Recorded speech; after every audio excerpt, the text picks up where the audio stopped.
வவ்வால்கள் பாருங்கள் நண்பர்களே, பாருங்கள் எல்லாமே தொங்குது பாருங்களா, வவ்வால்கள் பாருங்கள். அப்படியேங்கப்பா, எவ்வளோ வவ்வால்கள் தொங்குது, அருமையாக இருக்குது, அருமையான காட்சி. நம்ம நிறையா இந்த மாதிரி வவ்வால்களை எல்லாம் நம்ம இழந்துட்டோம் நண்பர்களே. உண்மையிலேயே நம்ம பாதுகாக்க வேண்டிய ஒன்று. இங்கே பாருங்கள் எவ்வளோ வவ்வால்கள் தொங்குதுன்ட்டு.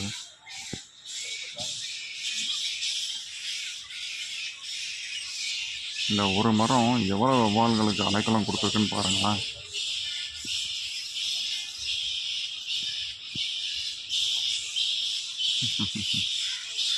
பாதுகாப்போம் நண்பர்களே, இந்த இயற்கையை பாதுகாக்கணும்.